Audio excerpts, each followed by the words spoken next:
Les travaux ont repris hier à l'Assemblée nationale. Le gouvernement sénégalais et les députés se sont statués sur les 14 questions d'actualité. Le concours du notariat aura lieu cette année, une solution pour l'emploi des jeunes. La modernisation du service public est l'une des visions de l'État. Le recrutement de 30 notaires viendra se greffer sur les centaines. La 135e édition du pèlerinage marial de Popenguine débute demain. Tout est fin prêt pour accueillir les milliers de fidèles issus du Sénégal et de la sous-région. Saint-Louis va accueillir le festival jazz de renom. 6 jours durant, la ville tricentenaire sera au rythme de spectacles son et lumière. Plusieurs artistes sont attendus. C'était les grands titres de cette édition. Le développement, c'est dans un instant. Bonsoir et bienvenue. L'Assemblée nationale a repris hier ses travaux avec le gouvernement du Sénégal. 14 questions d'actualité lui ont été soumises par les députés. Des points entre autres la sécurité nationale, le dialogue, l'organisation de la prochaine présidentielle ont été débattus. Compte rendu Ibrahima Moussali. Fini pour les vacances. L'Assemblée nationale du Sénégal a ouvert ses portes hier avec la séance des questions orales. La politique, le maintien de l'ordre, le foncier, entre autres sujets, ont été au centre des débats entre les députés de l'opposition et le gouvernement. Monsieur le Premier ministre, Sénégalais dañoo bëgg a xam lan moo tax journalistes yi bu ñuy def. Monsieur le Premier ministre, les Sénégalais veulent savoir pourquoi les journalistes, dans le cadre de leur travail, lors des manifestations, ils sont brutalisés. C'est le cas de Adja Ndiaye de Dakar Actu, Feuz de Bour News. Pourquoi les policiers et les gendarmes prennent des citoyens comme des outils? Tous ces deux corps que je viens de citer s'adonnent à des pratiques de torture. Et le dernier à annoncer cela, c'est l'Observatoire national des lieux de privation de liberté. Pourquoi vous procédez à ces actes de torture en le camouflant? Pourquoi tuer des personnes à Ngor, à Ziguinchor, à Bignona? Et les coupables sont toujours en liberté. Je me demande s'ils ont reçu des ordres. Alors, nous sommes ici pour contrôler l'action du gouvernement. Et c'est cette même Assemblée nationale qui refuse qu'on contrôle les 20 milliards de francs CFA de l'hémicycle depuis le mois de septembre dernier. Au nom de quoi? Nee na duñu contrôler 20 milliards yi ñu ko dénk ndax kii toog fii ngeen teg ko fan. Une chaude journée au sein de l'hémicycle avec des propos très tendus, mais le gouvernement apporte des répliques. Je m'incline à la mémoire de toutes les personnes décédées lors de ces manifestations et j'apporte mon soutien aux blessés. Le maintien de l'ordre que vous venez d'évoquer, Guy Marius Sagnan, j'avoue que la mission des forces de l'ordre, c'est la sécurité des citoyens, mais pas à des questions d'ennemis. Il y a certains comportements, vraiment, ça reste à désirer, franchement. Et cela ne peut pas favoriser la vie en société. S'agissant de l'organisation de l'élection présidentielle de 2024, le Premier ministre rassure les Sénégalais. Tout de même, l'élection se tiendra à date prévue. Les 6000 hectares, source de tension à Ngor, a été soulevé aussi à l'hémicycle suite aux décisions qui émanaient de l'audience accordée par le chef de l'État Macky Sall aux autorités locales sur l'érection d'une école pour la commune. Le Premier ministre a donné des rassurances à Amadou Ba. Kon ci Ngor bi ñu amee revendication yi waxtaan nañu mën naa wax ni li ci ëpp juboo nañu. Ce qui se passe à Ngor actuellement, nous avons reçu des revendications, rassurez-vous. Nous avons eu à discuter et nous avons trouvé un consensus. La population d'Ngor a une vision et quant à nous, nous avons un projet de réalisation d'une infrastructure de sécurité, mais pas à des fins privées, loin de là. Et dès vendredi prochain, le ministre de l'Éducation nationale recevra le maire de la commune pour discuter la construction, les modalités de la construction d'un lycée. Et le terrain sera bien aménagé pour le bien-être de la population. C'est ça le souhait du président de la République. Certes, nous avons une situation dont les intérêts sont en jeu. C'est tout à fait normal car nous sommes en démocratie et les visions peuvent être différentes. Nous voulons construire un commissariat et rappelez-vous, c'est la commune d'Angor qui avait hébergé la gendarmerie depuis 17 ans. Et aujourd'hui, s'ils ne veulent pas la gendarmerie, à la place, ils préfèrent un lycée. Donc, notre mission, c'est de trouver un compromis et l'État s'en occupera pour la mise en place de la volonté de la commune d'Angor. S'agissant de l'augmentation des salaires des collectivités territoriales, la balle est dans le camp des maires et les gouverneurs sont en train de procéder et tous les résultats ne sont pas encore disponibles pour pouvoir régler le problème. Et tous les résultats ne sont pas encore disponibles. Comment pouvoir régler le problème? Je l'évoquais en début d'édition, l'ouverture d'un concours d'accès à la fonction de notariat sera pour bientôt. Les jeunes et les professionnels seront les priorités de l'État du Sénégal pour l'effectivité du service public. 30 notaires stagiaires seront recrutés à l'issue du concours d'admission 2023, selon un arrêté signé le 8 février. Écoutons le ministre de la Justice, Ismaïla Madior Fall. Face à cet impératif de sécurité juridique et judiciaire, la modernisation du service public notarial a toujours été une priorité de l'État. Cela permet sans nul doute de prendre en compte les préoccupations de nos concitoyens qui souvent peinent à faire entendre leurs plaintes. Cette importance du service de l'authenticité et sa nécessité de présence sur l'ensemble du territoire font que le président de la République souvent attire l'attention sur la nécessité d'ouvrir la fonction aux jeunes davantage. Et cet appel du chef de l'État, je dois le dire, est fort bien entendu aussi par le notariat.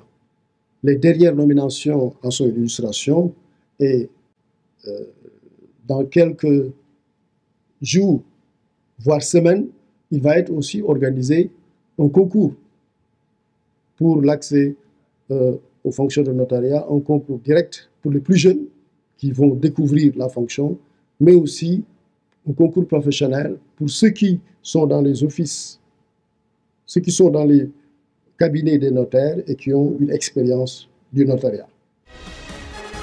Je l'évoquais dans les grands titres, la supervision ferme des prix officiels sur les denrées de consommation était l'un des points soulevés lors du Conseil national sur la consommation. Des résultats chiffrés ont été présentés par le ministre du Commerce et des petites et moyennes entreprises, Abdou Karim Fofana, lors des travaux de la séance plénière de l'Assemblée nationale hier. Dans le cadre du contrôle de l'application des prix, les services de commerce ont visité 26 000 boutiques. Des contraventions pour diverses infractions ont été relevées sur 6 600 grands commerçants avec des amendes de montant global de 148 millions de francs CFA. Sur la location aussi, des plaintes ont été relevées. 2654 ont été enregistrées sur le numéro vert, à 90% composés d'alertes pour irrégularité. Sur ce point, des particularités sont constatées sur le traitement à l'amiable entre bailleurs et locataires. Au niveau de la commune de Dakar, 1000 plaintes ont été réglées à l'amiable et dans les régions, sur les 11 400 plaintes, 7069 sont traitées à l'amiable et 310 qui n'ont pas abouti à une conciliation.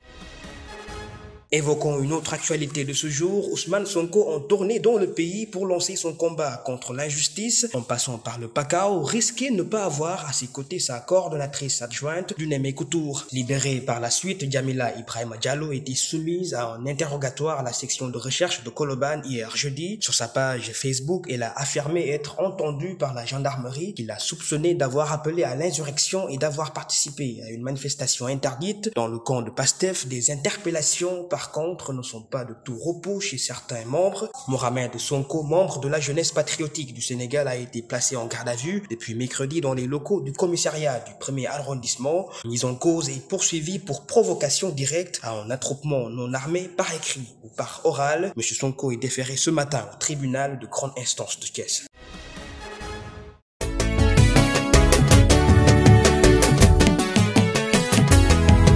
En route vers sanctuaire Popenguine, le sanctuaire marial accueillera ses pèlerins chrétiens issus du territoire national les 27, 28, 29 mai 2023. À cette occasion, une réunion préparatoire en prélude de cet événement majeur qui marque la 135e édition a été organisée sous la présidence du ministre de l'Intérieur Antoine Félix Diome. Le comité d'organisation du pèlerinage était rassuré des engagements de l'État exécutés à 100% avec une célébration annuelle coïncidant avec l'ouverture officielle du nouveau sanctuaire. Le ministre de la Santé Marie-Remesse Ngom-Ndiaye a précisé en ce qui le concerne l'effectivité des garanties sur la mise en place d'un dispositif sanitaire national qui sera en alerte jusqu'au lundi de Pentecôte pour un bon déroulement du pèlerinage marial de Popenguine. En moins de 24 heures avant l'arrivée des pèlerins, le service d'hygiène est déjà à pied d'œuvre avec le contrôle de l'eau pour éliminer tout agent pathogène, mais aussi le contrôle des métaux lourds. Plusieurs dizaines de postes médicaux avancés sont déjà installés avec une disponibilité de médicaments pour les urgences. Le sanctuaire marial de Popenguine et alentour accueille déjà ses tout premiers pèlerins. Cette année, le thème choisi est « Comment m'est-il donné que la mère de Monseigneur vienne jusqu'à moi ?» La célébration eucharistique sera présidée par son Excellence Monseigneur Paul Abel Mamba, évêque de Ziguinchor.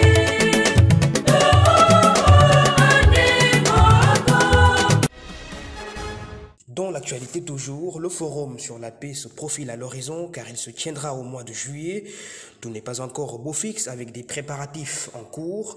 La délégation envoyée par le Khalif général de Medina Baye, Cheikh Mahi Ibrahima Niasse, président de la Ligue arabe, reçu par le chef de l'État Macky Sall, a sollicité un appui pour la bonne tenue de cette rencontre que le Sénégal accueille. Le forum sur la paix est co-organisé par la Ligue islamique mondiale et l'Union islamique africaine. Nous voilà arrivés à notre reportage du jour. La chaleur prend place de plus en plus, changeant beaucoup d'habitudes chez les populations. Réadaptation est faite par les marchands d'habits, laissant libre choix aux clients. À l'approche de l'hivernage, la chaleur devient de plus en plus remarquable. Les populations adoptent cette période au mode vestimentaire. Les commerçants d'habits seront à pied d'œuvre pour mettre à la disposition des populations de nouveaux arrivages. Sur le marché, la tendance mode été est le style plus fréquemment utilisé par les clients en cette période. Au marché de Yoff, les clients parcourent les cantines pour faire le tri des vêtements conformes. La saison chaude s'annonce pétillante à Dakar. Le changement du code vestimentaire est très remarqué chez ces populations. Les commerçants font le nécessaire pour satisfaire leurs clients. La page Culture, le festival Saint-Louis Jazz annonce déjà ses belles couleurs avec la présence à l'ouverture officielle de ce samedi de grandes figures de la musique africaine telles que Ismaël Lô et d'autres venus de partout. Du spectacle, son et lumière sont promis par les organisateurs qui appellent les Saint-Louisiens d'en faire sienne. Le festival se déroulera du 27 mai au 1er juin 2023. Maître Ibrahima Diop, président de l'association Festival Saint-Louis Jazz, dans un entretien avec Idrissa El Walid Sow. Et il y a une programmation très développée. Les gens, les musiciens, le rythme continu de l'anniversaire, ils seront là à temps. Il y a aussi, ils seront rejoints par, il s'appelle Cheikh Diane Seck du Mali, Bekas du Maroc, et beaucoup d'autres musiciens. Ismaël Lô va ouvrir après Anne Passeo, hein, n'est-ce pas? Il y aura du cinéma aussi, comme je l'ai annoncé, avec l'ambassade d'Italie qui nous a envoyé des films. Sur le premier festival mondial des arts nègres qui va être projeté à Saint-Louis, et aussi sur le grand compositeur italien Ennio Morricone, et nous invitons vraiment les musiciens à venir voir le film au Centre culturel français. Bon, donc Ennio, et puis le film sur le festival mondial des arts nègres. Il y a un autre film, Came to You, dont la musique a été composée par Anderson. C'est un film de William Baye, je crois, mais on n'a pas les droits de production pour l'instant. Peut-être avant la fin du festival, on l'aura. Bon, ça va être. Il y a aussi la tête d'affiche, bon, donc qui va se produire, bon, donc qui va être. Elle est même invitée au Festival de Cannes. Les écologistes français en grève contre les émissions de CO2 de Total Énergie, avec le blocus de l'Assemblée générale sur les énergies fossiles, la diplomatie ukrainienne en visite dans plusieurs pays africains, laissant perplexe l'Union africaine en raison du conflit avec la Russie. Mais débutons l'actualité internationale avec la Chine et le Congo qui redorent leur partenariat vieux depuis plus d'une quinzaine d'années. Un récit à Stebaldé. Actuellement en tournée dans plusieurs pays africains, le chef de la diplomatie ukrainienne, Dmitry Kuleba, exhorte le continent à soutenir Kiev face à Moscou, d'où l'adoption d'une première stratégie africaine. Mais c'est à l'occasion du 60e anniversaire de l'Organisation de l'Unité africaine, OUA, que le président de la Commission, Moussa Faki, a averti ce jeudi 25 mai à Addis Abeba que l'Afrique ne doit pas redevenir un champ de bataille géostratégique au moment où la Russie et l'Ukraine en guerre rivalisent pour la croate. Au cours de ces 4 jours de visite, la première à Pékin pour Félix Tshisekedi depuis le début de son mandat en 2019. L'objectif est de mettre à plat la relation sino-congolaise et poussée par le contrat du siècle passé il y a 15 ans sous l'ère Kabila. D'après Jean Okenda, le directeur des industries extractives à ressources matrices, le contrat du siècle a plutôt été le casse du siècle. Je cite.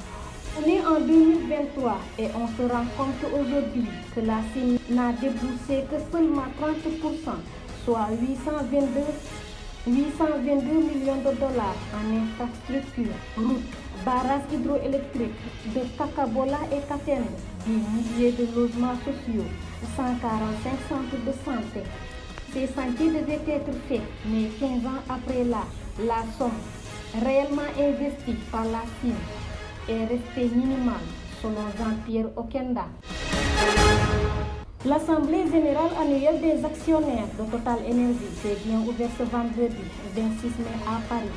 Des dizaines de manifestants pour le climat ont tenté de pénétrer dans le tronçon de rue Passade à Salle Pleyel ce matin. Il existe que Total Énergie s'engage à réduire beaucoup plus ses émissions de gaz à effet de serre qui contribuent par les émissions de CO2 au réchauffement climatique.